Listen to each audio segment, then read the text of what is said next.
Good afternoon. This is Kathleen at My Alabama Farm Life, and today I'm going to be doing a review on a MoistenLand 4-in-1 soil tester.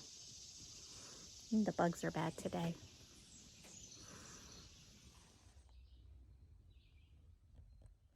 So I decided on the MoistenLand. I chose it for the price and also for the fact that it looks pretty sturdy.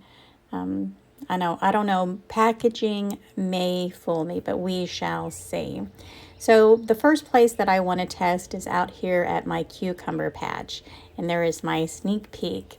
So I've got a lot of compost out here and some topsoil. So I want to see how well the soil is doing out here.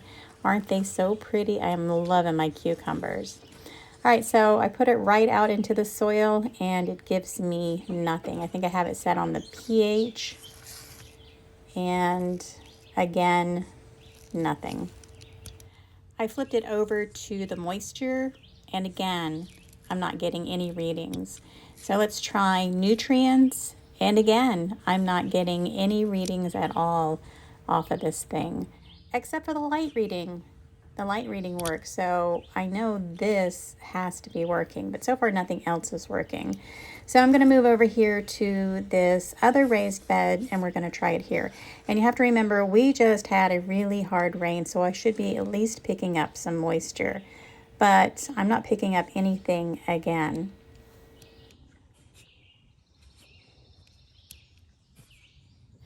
Except for the light. The light works really well. Okay, so a couple of days ago, I went to the store and I got some calcium nitrate, which is essentially gypsum. And what I'm going to do is I'm going to put this on my tomatoes to see if we can prevent getting Bloosom End Rot on our tomatoes, on our fruit. So I need to be really careful with this calcium nitrate. And I'm actually going to be doing everything that I'm not supposed to do. It's giving me instructions to use 1 teaspoon per plant and to not do this during the hottest part of the day. But we're going to be getting rain this evening and I need to get this calcium nitrate on my tomatoes. So I'm going to be really, really careful, and I'm just going to put what I estimate to be about a teaspoon, and I'm going to sprinkle it about 2 to 4 inches away from the base of the tomato. So something like this. Just a little bit, not too close to the base of the tomatoes, and nothing on the tomato itself.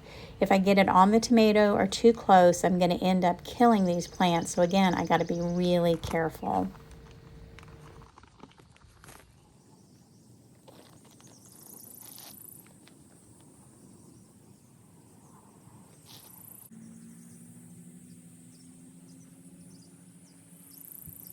So I went all the way down the row and I got all of these mature plants fertilized. I probably should have did it sooner, but it is what it is. All right, now I'm going to fertilize my newer plants. And again, I'm going to be really careful and I'm going to make sure that I don't get any calcium nitrate on my plants and get them just close enough to where they can absorb the nutrients. All right, so it has been a couple of days and it has rained recently, and I'm going to get out here and I'm going to test the soil here where we have our watermelons growing. So this time I'm going to start out on the moisture setting, and look, the soil is very moist here, so that is a really good thing to see. And when I flip it to the pH, it's showing a very alkaline level. So this is clay, so I'm not surprised. The nutrient setting is in the green, but we're probably going to have to get out here and fertilize. And the light reader, again, is working great. All right, so now I'm out here in the tomatoes that I just fertilized, and we're going to see how well it's working out here. Now let's see if I can get it into the soil. As I said, it just rained, so it should not be this hard to put this into the soil. But There we go. I got a good stick. Now let's see what we got going on here. So the moisture is good. Flipping it over to the pH, which is not really giving me anything. And then it's giving me a nutrient hit on the nutrients. So, you know, I think that's pretty good for a cheap little piece of equipment. So I decided to give it one more try. We're going to do it right here at the base of this okra. And moisture's good. Then we'll flip it to the nutrients, which is right there on the green line near normal, but I'm getting an alkaline soil. So I really want this little device to work. So I decided to come over here to the blueberries. They like acidic soil. So I put it to the test, and the pH is still showing alkaline. So I went to another tree, and it is still showing alkaline. Now, these blueberries do love acidic soil, but it's not working. So I did the ultimate. I went to a pine tree, and I still got alkaline soil, 0 acidity.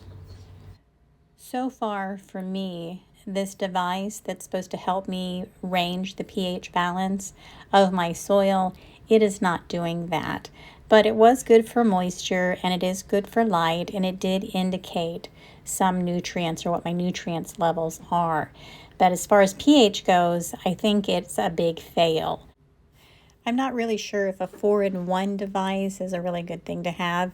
Again, it did measure the moisture, it did indicate some nutrients in the soil, but I think if I was going to purchase something, I'm going to do it specifically to test the pH of the soil. So would I buy this again? Absolutely not.